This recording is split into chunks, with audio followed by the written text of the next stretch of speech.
What's up, DIY Queens? It's your design bestie, Cara Newhart, and this is Make Space. Okay, everyone, welcome back to Make Space. Today, I have Natalie from Shine Interior Design Studio. We got to speak on a panel together at KBIS, and it was so amazing about sustainability.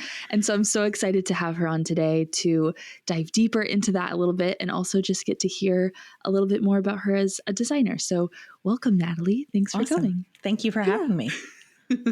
So one of my favorite places to start is obviously with everyone's story.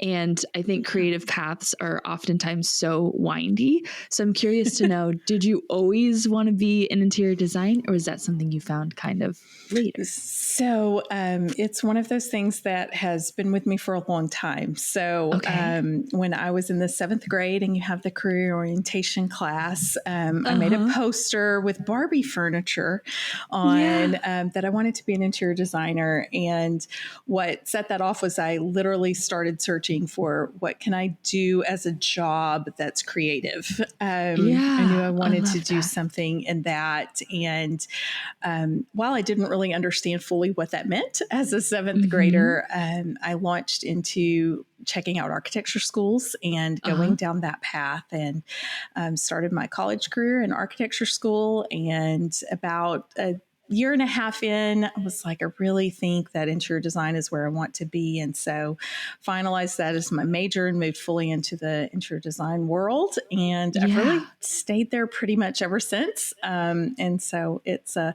long running passion of mine. I love that. And I love specifically the part about creativity, because I think when we're at that age and we're being pushed or kind of guided to choose different careers, there is always the dilemma of like, do you want to do something fun and creative or do you want to make money? And everyone's like, it could be both. Like, how can I do this both ways? But what was it like? Did you just know like I am a creative person, or like what pushed you? Like, why were you thinking along the lines of something creative? I had always loved art and creating, and grew up with a mom who painted and was always changing things around and loved to make that feel of home. And so even just building with Legos and painting and doing those things, it's always been a creative drive that energizes me. And the thing of like, hey, I could do something creative and have a job and have that flexibility to really live a creative life in every aspect. I love that so much. Because the other interesting element of that is that it's one thing to create for yourself, and then it's another to create for others, and being able to like see their vision and also then bring it to life with your vision. What's that process like? I love that you asked that way, because I always tell people there are all kinds of people who are gifted at making their own spaces wonderful. And the difference in what we do as doing this as a career and having a business is being able to do this for a wide variety of people. And it's such an intensely personal job. It's incredibly personal to work with somebody on their home spaces or their business, and there's a lot of emotion and a lot of personality that go into it. And so every project is unique, and we approach that every day, every client, and we want their personality to shine through. We want something when it gets finished to look like them, and that looks different across the board. And so that is really a joy of this part of the business. You said like their personality shining through. Is that why you named it Shine? Absolutely. So it's some of it is on our side of being able to shine in our everyday work, but it's really important and a passion of ours that our clients, that it's them. It's a reflection of who they are. And that's very important for us, because a lot of people are scared of, they're like, I don't want an interior designer. I don't want to have that. I don't want it to not look like me. And we love helping walk people through that process of who they are. And you want your space to reflect you, not somebody else. Yes. And that's kind of what I wanted to unpack next, because I think interior design as a career path goes way back to the eons of like kings of Yes. Like, you know, and so now it's such a different role than it used to be, which is like a designer with a really strong aesthetic coming in and kind of making your house look like that aesthetic. Now it's so personal and can be so vulnerable for people. Like we're unpacking like things around budget, around like, who are you? What's your creative voice? What do you do every day? Like it's actually so intimate to have a designer come in and help you with that, which can be so transformative. But I think maybe people that haven't explored that before might have a concept of an interior designer that's from like far long ago. So what would you say to someone that's like kind of in that space of like, I don't know if I want to do that? I think definitely you have to find somebody that your personalities match. And it's a long-term process most of the time when you're embarking on something, especially a new build or something like that. So it's definitely a personality match, but you can tell pretty quickly. We've had some clients say that they've met with designers and they wouldn't work with any of their current things, or they wanted them to take everything to the curb. And we're just like, that's so hard. And that's just not the way. I would say most designers really have an empathy and a compassion for working with somebody. And that's what we do. And that's what we love to do. And I think people are intimidated by it. But whenever we first meet with people and they're just like, oh, this is not as bad, you know, this is going to be great. And we have a really good process for it. So that's amazing. Encourage people to ask those questions and get a feel for the person that they're going to work with, because it's about a personality match. Yeah. And that you can explore it, and it doesn't have to be like a get locked in thing. But I think when designers are asking for like everything to go, it's like a blank slate. It's like, that's easy. Like you're kind of not doing your job as a designer. Anyone can build a room. It's like you're creating kind of a fake scenario. Like you have to work with people where they're at with what they have. So that's a special kind of approach. But so we on the panel talked a lot about sustainability. Is that something that's been a theme you've been interweaving in your work for a long time, or is it kind of like a newer like push as it comes to light? I would say in the design education world and on the commercial side of things, it's been around for a long time. It's been something that even as a part of our education, we were encouraged to pursue and to seek.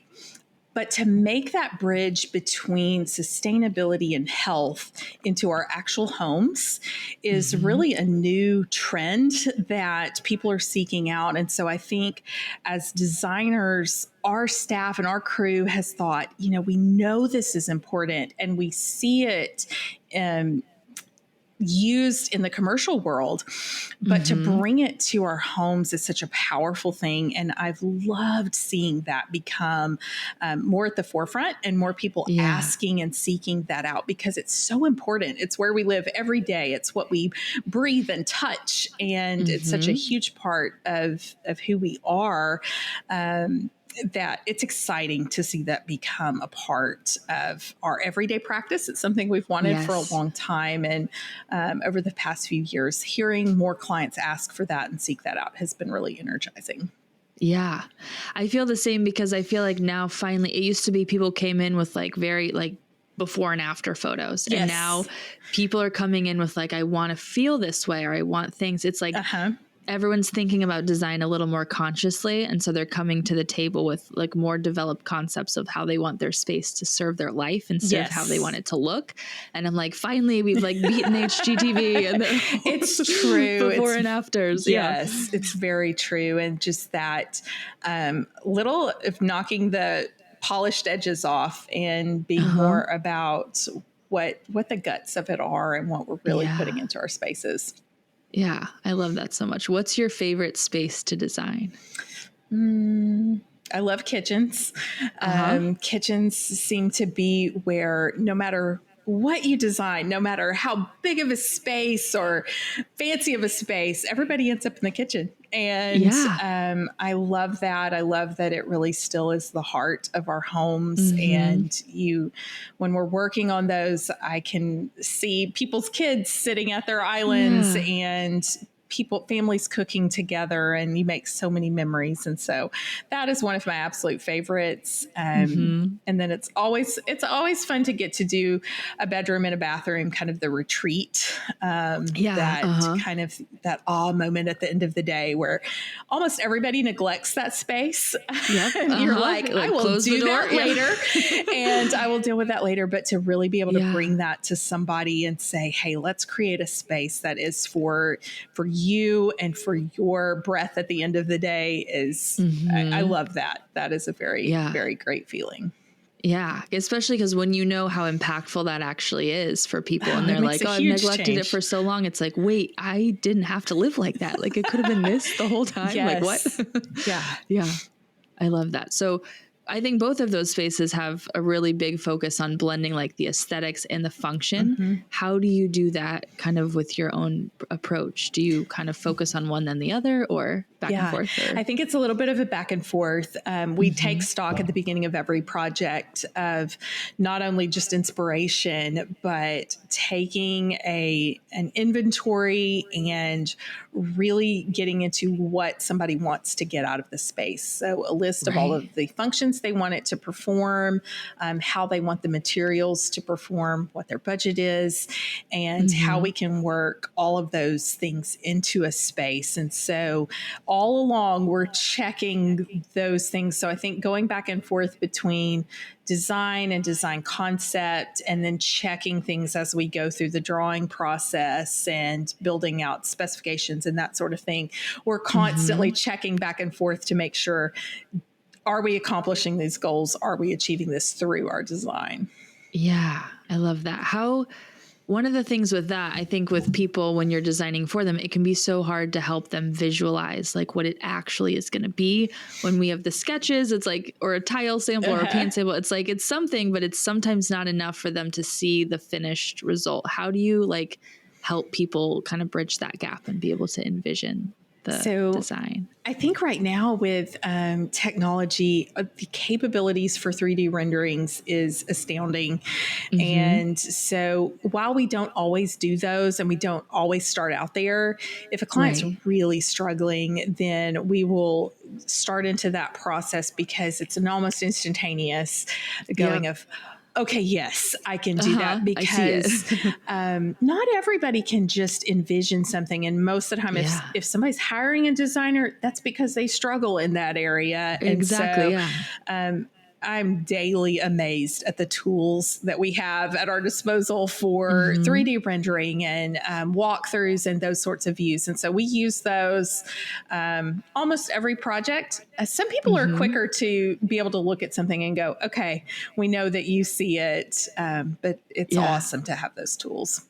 Yeah, that's so fun. Is there any like, I guess the process of changing, I think that's intimidating for some people is like, once there's a design, like, am I allowed to change and make swaps? Is that, I mean, those happen all the time, right? It does. And some of that we tell our clients at the beginning, we're like, things will evolve. We'll get to know you better.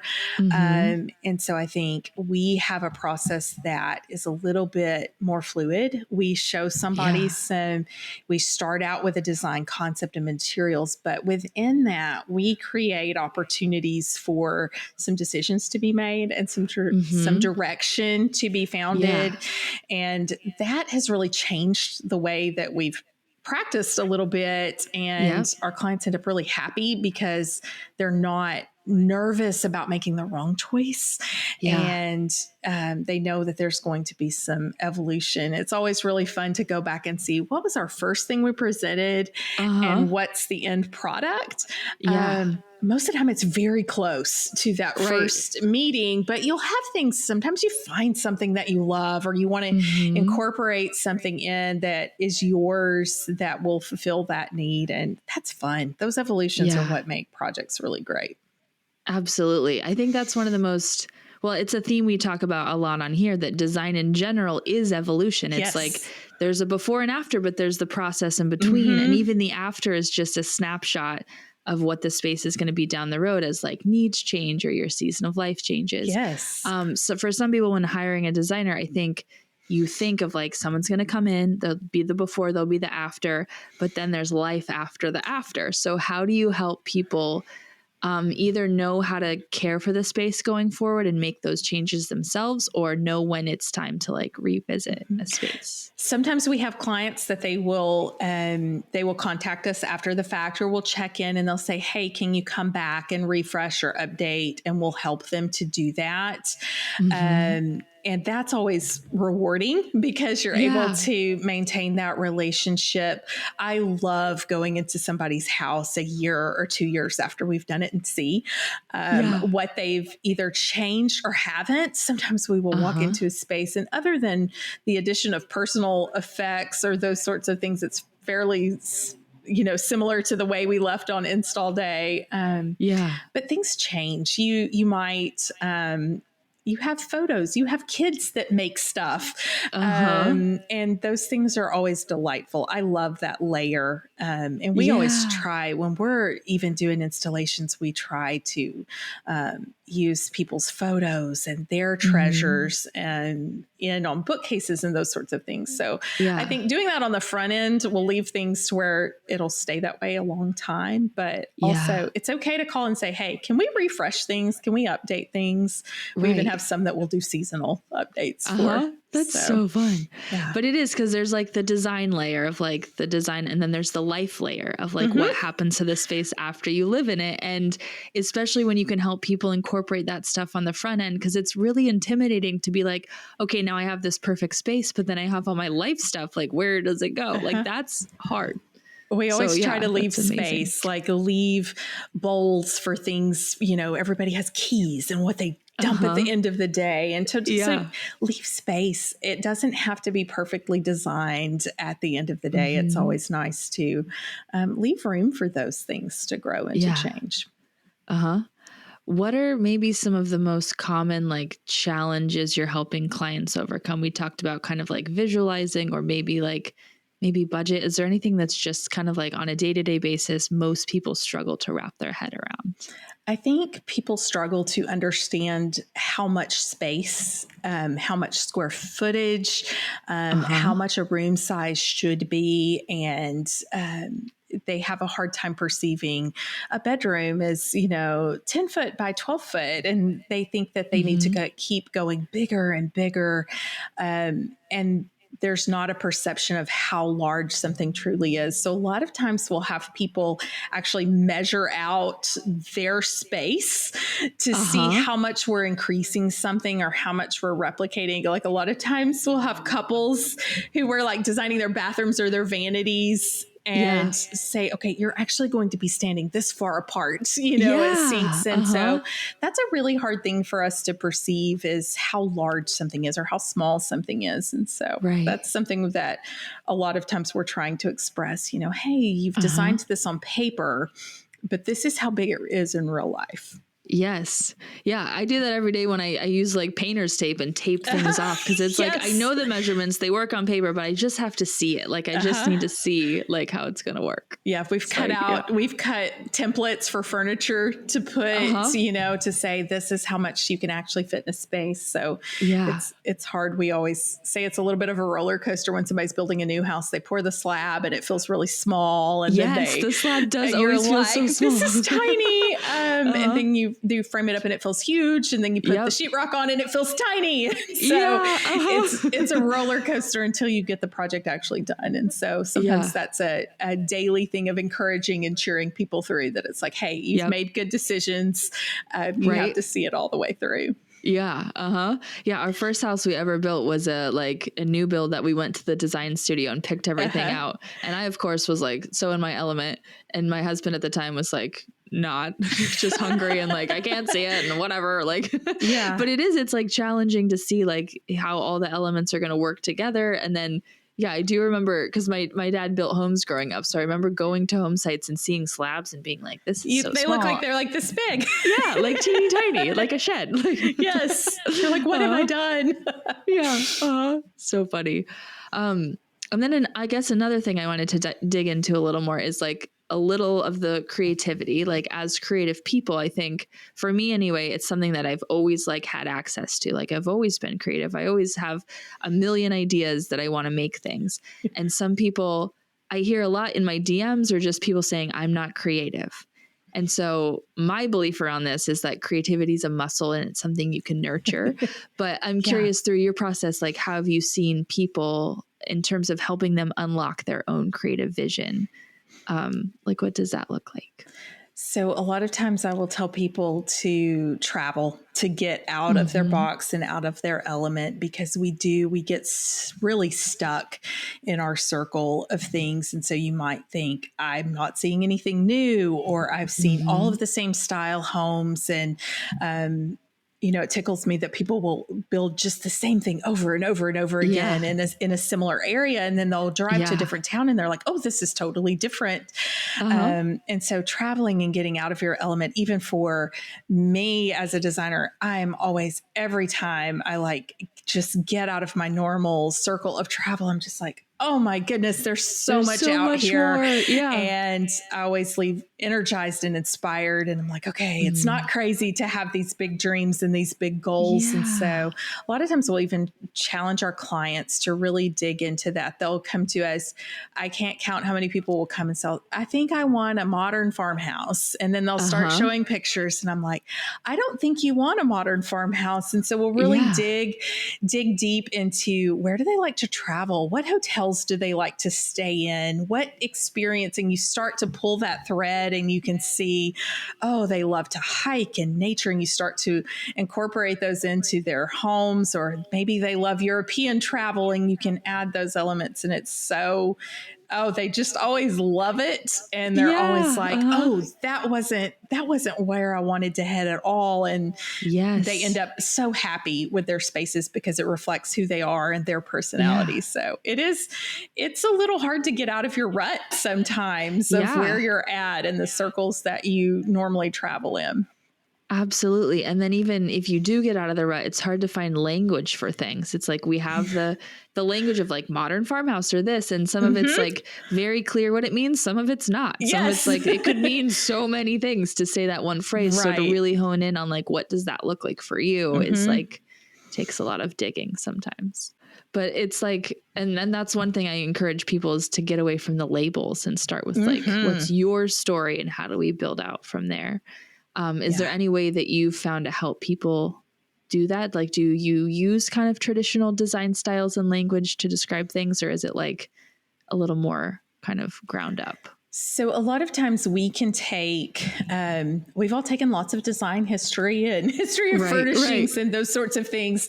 And so sometimes we can put that language to what somebody is showing us. A lot of times more than just using a style word, we have a list of more emotive words of how do you want your space to feel? And then we do have our clients share images with us because we can see a lot of times a common thread that they might not realize. And then that prompts questions and we find common themes, and then we get a little bit more definition to what their style is actually going to be. And like you said, it very rarely matches up with a certain term, but we're able to put some words to that and give it some feet to stand on. And that's always a delightful process to see what people are actually a lot of people will start very timid and say, I want everything neutral and very white. And then I start looking at their clothes and I'm like, you're bold and bright and you wear hot pinks and you start to really like see what somebody wears or what they love. And a lot of times it's not that first gut reaction. Right. And that is kind of like the intimidation thing is like, play it safe, go neutral. But that process of like showing people almost like a mirror, like, hey, look what you're wearing. Like, do we kind of see how that's not it? And then it's like, you're giving people that permission, which is such a beautiful process. And they're always delighted. They're always just so happy in the end to have not stayed so super reserved. So that's always fun.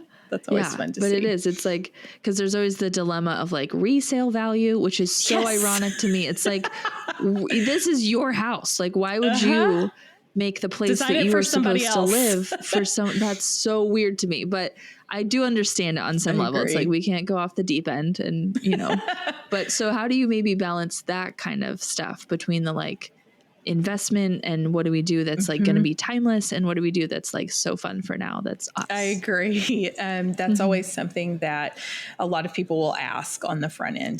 Do we need to be considering this for resale? A lot of times we'll ask, how long do you plan on being here? Because I understand updating things if you do think that you're about to put your house on the market, but I always encourage people, go ahead and do the things for you. And enjoy the space. And then there's obviously the easy things that can be changed. You can change paint. People are so afraid a lot of times to change a paint color. I'm like, it's just paint. There's no, there's like paint it 72 times. It'll be great. You can do it. That's what I do. And so sometimes we'll choose some elements that we know that a client can change out down the road. Accent wall covering or a paint color. And we'll say, okay, this is a spot that if 5 or 10 years from now, you decide we really are tired of this or trends have changed a little bit, then we already have some strategic spots planned that they can change things. Yeah. Another thing, this is like not related, but for some reason made me think of this is like location. So like, because you have all the home magazines of like Southern Living or like coastal or whatever. And so there used to be such strong design styles in different areas in different towns. And now with the internet, I think we're seeing a little more of like blending. What is your area like known for, or like, and are you seeing that like kind of the lines blurred as time goes on with internet? So I think people do pick up on newer trends. It's funny. We're in Arkansas, and so we're always the last on fashion trends, on home trends, but things move so much faster.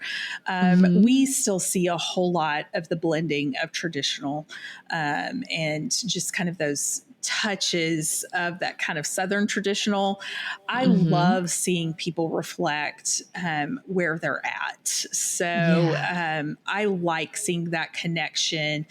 We have lots of nature and hiking and rivers and lakes. And so we get a lot of requests for that to be blended in. And I love seeing that reflection, but it feels like everything is kind of busted wide open for being able to blend in different styles or places.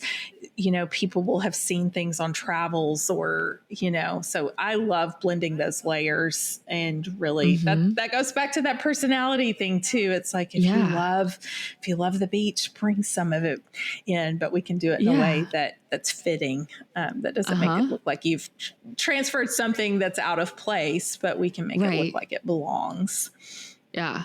Because that is so interesting about our modern day era. It used to be you lived where you lived and you really were very connected with. And now it's like you can build a box and inside it's a different world than your environment outside. And so that is so interesting of like, how do you balance like kind of the big inspiration of it all and like being connected to where you're at? Yeah, I think looking for those cues always helps. It's like, where can you take that opportunity to bring materials in that may be more local? And that gives you another layer of that sustainability feature too. It's like, if it can come from down the road, that's amazing. Yeah. Even more special. Yeah. Are there any like big fun projects you have coming up or anything you're like excited for next? Or I think we have our office works on a really wide variety. So we have a commercial division that we're working on anything right now, from medical clinics to new construction projects, depending on what our team members are working on. We've really, with the up and down of the past several years, we have a lot of new constructions that are finally coming to a close. And so we're really excited about the next few months and seeing some things come to fruition that have been in the works for a long time. And so, anything, I tell designers and people all the time, it's a miracle to get projects done and out the door and homes finished. And so we're really excited for a season of seeing some things finished and some new things starting. Wrapped up. Yeah, that's awesome. What maybe what excites you most about kind of like over your career, how we used to do things and kind of the direction things have moved in terms of like how we approach design and how we do things? What is like inspiring? I think it's a little bit more of you can blend the professional with the approachability, and it's not so structured. I've learned to be a little bit more just to kind of go with the flow of projects. There are seasons with projects. There is certainly an ebb and a flow to things. And so I think as I've went on and matured in my career, I don't stress about things being as lined up and neat. And so you do see that what we were talking about earlier, that evolution of things and being a little bit more comfortable and confident that things are going to turn out the way they're supposed to. Yeah. So which is amazing because it's like when you've done it enough times, muscle memory, you kind of know like which logistics to sweat, which ones are like not a big deal, let's pivot. And you know when to freak out and when to not. I have clients so many times and they're like, you're so calm. And it's like, I've seen this a few times. Many times, and it feels so intense and personal and insane at the moment, but it works out. You're going to finish your house. You're going to finish your project. You're going to have a place to live. Like we promise. And so I think seeing that and being able to cheer and encourage other people on, it always helps to have somebody outside to give you perspective of saying, it's going to be all right. These things happen. And we know how to deal with it. So. Right. And that's why they hired you. Like, it's like you get someone else to help you deal with the big stuff. For me, on my own renovation project, it's like, if I broke the wall, like that's me, I gotta go fix it. But it does help for somebody to say, hey, you've done this before. You can fix it. Right. You know how you're this gonna works. Make it through and it'll turn out amazing. So. Right. I love that. So with your own house, are you changing your mind constantly and changing things, or are you like pretty sure about your style? We laugh. My husband's an architect, and we are both like the cobbler's kids have no shoes. That our house is the last thing that gets taken care of. We also have 3 boys, and so life is very interesting and wonderful. But they know that I'm going to decide and kind of change. They all want to put input on things, though. They have strong opinions on that's so sweet. How it's going to turn out. So we're doing some renovations and some work right now. And I've thought of, I have been trying to decide. I'm like, do I play it safe or do I really have fun with it? So I'm trying to work through those same processes for myself of going, am I safe and get the job done? Or do I really just go all out and have fun with it? So we'll see. I'm still trying to navigate that. It's like, I feel like it's 1,000,000% harder to do it for yourself. Like to see someone else's thing, it's like, I got you. But then it's like, what? It could go, I know all the options and now I can't pick because there's too many. We've joked that we need to trade. We need to put our own personal projects in our lineup and have our entire team work on them so that they can, we can push each other. That would be fun. Yeah. That'd be fun, like for content or like a book. Be like, do each other's spaces. Trading spaces, but like not the crazy version where it's like weird, artistic, unlivable. Because and a lot of it, we know each other the same way. It's like the way you would for a client, and so we really have so that it's like we can actually get this stuff done. It is. It's tough to do your own stuff. It really is. Has a lot of your team been with you for a while, or is there like a lot of turnover in the industry? We have a pretty tight knit group.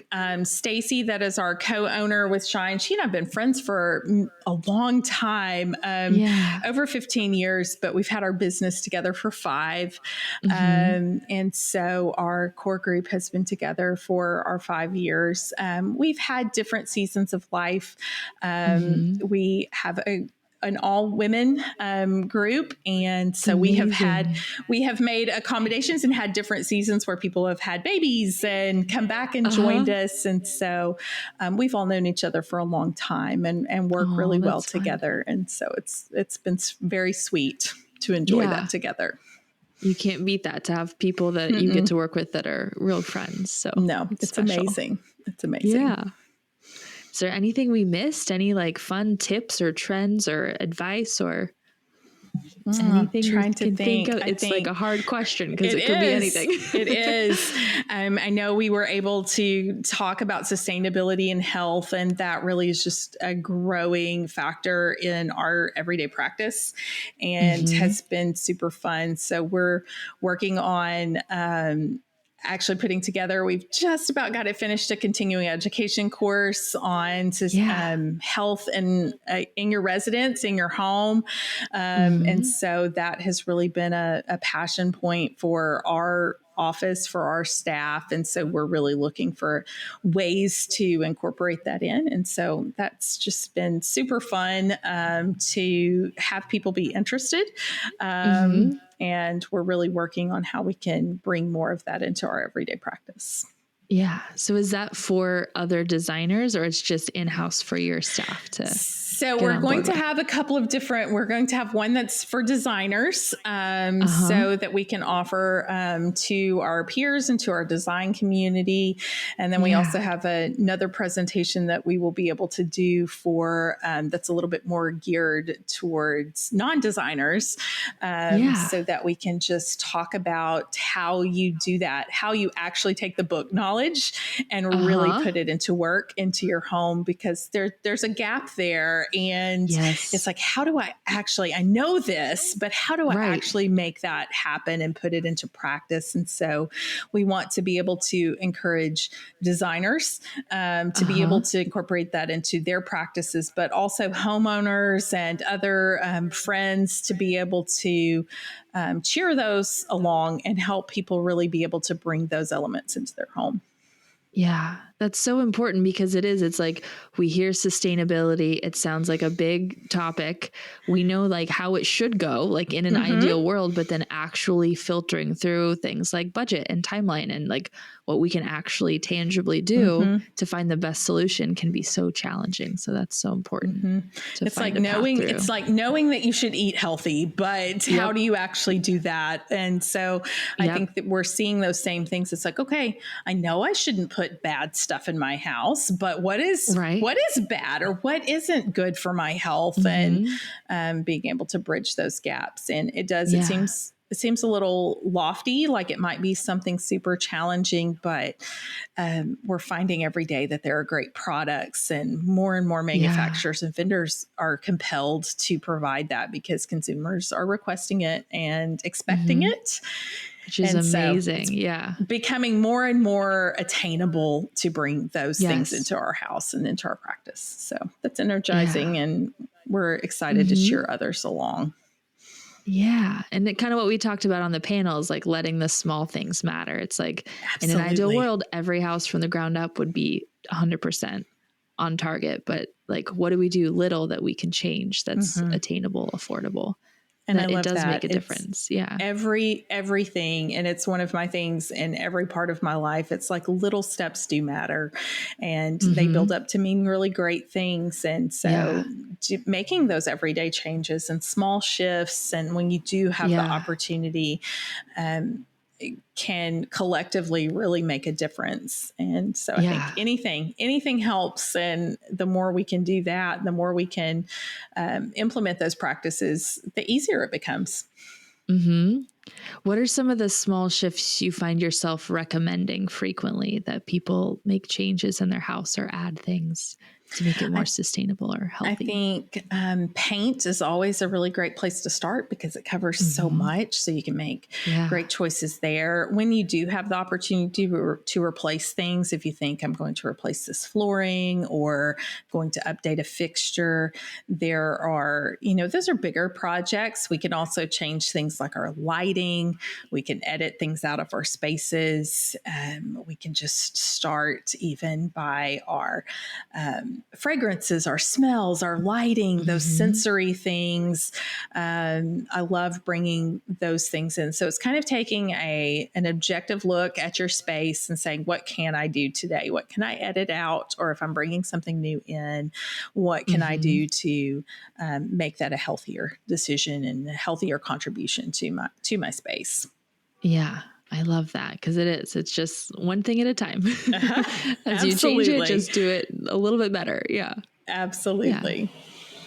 Well, I'm excited for everyone to be able to connect with you on social and see your work and some of your projects and follow along with your journey. So where can everyone find you online? Absolutely. So we have our website. Our website is shineidstudio.com, and that has lots of information on both our residential and commercial sides of things. And we also have a healthy home section. Our Instagram is Shine ID Studio, and we have lots of content there and love to engage and share with our friends, designers and clients and people who are just design enthusiasts. We love that space. And so that's mainly where you can find us. And we love being in those spots and meeting new friends. Yeah, so fun. Well, Natalie, thank you so much for your time. This was such a great conversation. I feel like there's so many little nuggets of like everything, how to work with a designer and how to kind of navigate so many different things. So I hope listeners walk away with something. Well, thank tangible. you so much. Thanks for listening. And if you've got more episodes to catch up on, binge on. Don't let me stop you. But if you've got a second, you should come say hi on Insta at MakeSpacePod. And if you're an overachiever, you can also leave a review and I'll love you forever. If you're new here, hit that follow button to officially become a DIY queen and join all the amazing humans tuning in every week.